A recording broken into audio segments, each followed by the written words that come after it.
Optimal minimal. At this altitude, I can run flat out for a half mile before my hands start shaking. Can I ask you a personal question? Now would seem an appropriate time. What if I did the opposite? I'm a cybernetic organism, living tissue over metal endoskeleton.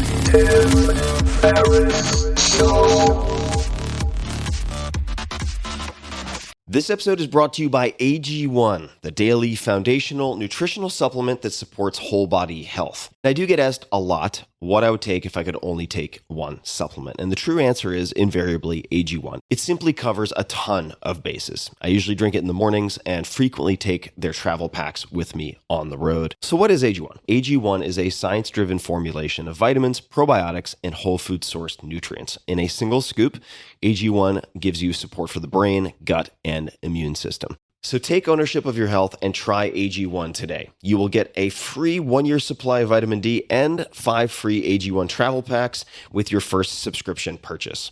So learn more, check it out. Go to drinkag1.com/Tim. That's drinkag1, the number 1, drinkag1.com/Tim. Last time, drinkag1.com/Tim. Check it out. Hello, boys and girls. This is Tim Ferriss, and welcome to another episode of The Tim Ferriss Show. This is an in-between-isode of sorts. It is not a long-form interview, but rather it is an excerpt. It is one of my favorite letters from Seneca, a mere 2,000 or so years old, and it explores a number of different practical philosophies that I encourage you to digest. Now, the first few paragraphs might seem a little off the reservation, but then we get quickly to what you could call the Fight Club philosophy, meaning, of course, the bar conversation. The things you owned end up owning you. So let me try that again. The things you own end up owning you. I need more caffeine. And the exploration thereof, I think, is extremely valuable. If you want more of these letters, you can check them out in the Tao of Seneca. It is a compilation that I put together. And you can find those volumes at audible.com/Tim's Books. That's audible.com/Tim's Books, where you can find my book club, which includes, I think, 7 or 8 other books that have had a huge impact on my life. So without further ado, please enjoy letter 42 on values by Seneca the Younger. Letter 42 on values. Has that friend of yours already made you believe that he is a good man? And yet it is impossible in so short a time for one either to become good or be known as such. Do you know what kind of man I now mean when I speak of a good man? I mean one of the second grade, like your friend. For one of the first class perhaps springs into existence, like the phoenix, only once in 500 years. And it is not surprising, either, that greatness develops only at long intervals. Fortune often brings into being commonplace powers which are born to please the mob. But she holds up for our approval that which is extraordinary by the very fact that she makes it rare. This man, however, of whom you spoke, is still far from the state which he professes to have reached. And if he knew what it meant to be a good man, he would not yet believe himself such. Perhaps he would even despair of his ability to become good. But, you say, he thinks ill of evil men. Well, so do evil men themselves, and there is no worse penalty for vice than the fact that it is dissatisfied with itself and all its fellows. But he hates those who make an ungoverned use of great power suddenly acquired. I retort that he will do the same thing as soon as he acquires the same powers. In the case of many men, their vices, being powerless, escape notice. Although, as soon as the persons in question have become satisfied with their own strength, the vices will be no less daring than those which prosperity has already disclosed.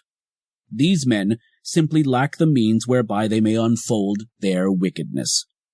Similarly, one can handle even a poisonous snake while it is stiff with cold. The poison is not lacking, it is merely numbed into inaction. In the case of many men, their cruelty, ambition, and indulgence only lack the favor of fortune to make them dare crimes that would match the worst. That their wishes are the same, you will in a moment discover in this way. Give them the power equal to their wishes. Do you remember how, when you declared that a certain person was under your influence, I pronounced him fickle and a bird of passage, and said that you held him not by the foot, but merely by a wing? Was I mistaken? You grasped him only by a feather. He left it in your hands and escaped. You know what an exhibition he afterwards made of himself before you, how many of the things he attempted were to recoil upon his own head. He did not see that in endangering others, he was tottering to his own downfall. He did not reflect how burdensome were the objects which he was bent upon attaining, even if they were not superfluous. Therefore, with regard to the objects which we pursue, and for which we strive with great effort, we should note this truth. Either there is nothing desirable in them, or the undesirable is preponderant. Some objects are superfluous. Others are not worth the price we pay for them. But we do not see this clearly, and we regard things as free gifts when they really cost us very dear. Our stupidity may be clearly proved by the fact that we hold that buying refers only to the objects for which we pay cash, and we regard as free gifts the things for which we spend our very selves.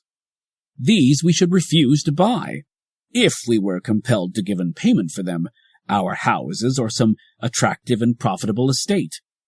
But we are eager to attain them at the cost of anxiety, of danger, and of lost honor, personal freedom, and time. So true it is that each man regards nothing as cheaper than himself. Let us therefore act in all our plans and conduct, just as we are accustomed to act whenever we approach a huckster who has certain wares for sale. Let us see how much we must pay for that which we crave. Very often the things that cost nothing cost us the most heavily. I can show you many objects the quest and acquisition of which have wrested freedom from our hands. We should belong to ourselves, if only these things did not belong to us. I would therefore have you reflect thus, not only when it is a question of gain, but also when it is a question of loss. This object is bound to perish.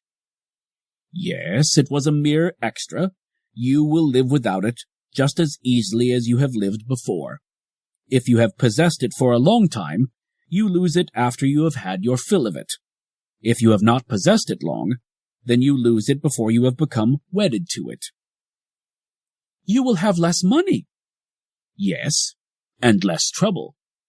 Less influence. Yes, and less envy. Look about you and note the things that drive us mad, which we lose with a flood of tears.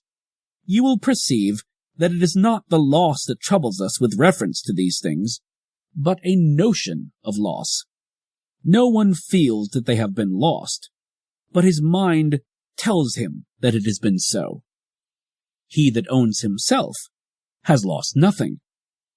But how few men are blessed with ownership of self.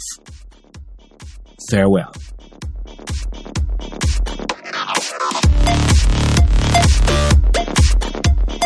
Hey guys, this is Tim again. Just a few more things before you take off. Number one, this is 5 Bullet Friday. Do you want to get a short email from me? Would you enjoy getting a short email from me every Friday that provides a little morsel of fun before the weekend? And 5 Bullet Friday is a very short email where I share the coolest things I've found or that I've been pondering over the week. That could include favorite new albums that I've discovered. It could include gizmos and gadgets and all sorts of weird shit that I've somehow dug up in the world of the esoteric as I do. It could include favorite articles that I've read and that I've shared with my close friends, for instance. And it's very short. It's just a little tiny bite of goodness before you head off for the weekend. So if you want to receive that, check it out. Just go to 4hourworkweek.com. That's 4hourworkweek.com, all spelled out, and just drop in your email, and you will get the very next one. And if you sign up, I hope you enjoy it. This episode is brought to you by Wealthfront, and this is a very unique sponsor.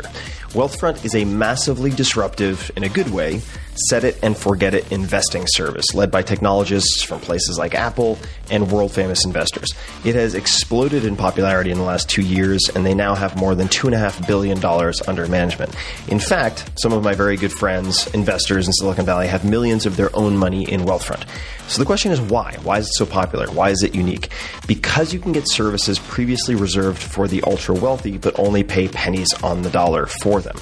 And this is because they use smarter software instead of retail locations, bloated sales teams, etc. And I'll come back to that in a second. I suggest you check out wealthfront.com/Tim. Take the risk assessment quiz, which only takes 2 to 5 minutes, and they'll show you for free exactly the portfolio they'd put you in. And if you just want to take their advice, run with it, do it yourself, you can do that. Or, as I would, you can set it and forget it. And here's why. The value of Wealthfront is in the automation of habits and strategies that investors should be using on a regular basis, but normally aren't. Great investing is a marathon, not a sprint, and little things that you may or may not be familiar with, like automatic tax loss harvesting, rebalancing your portfolio across more than 10 asset classes, and dividend reinvestment add up to very large amounts of money over longer periods of time. Wealthfront, as I mentioned, since it's using software instead of retail locations, etc., can offer all of this at low costs that were previously completely impossible. Right off the bat, you never pay commissions or account fees. For everything, they charge 0.25% per year on assets above the first $15,000, which is managed for free if you use my link, wealthfront.com/Tim.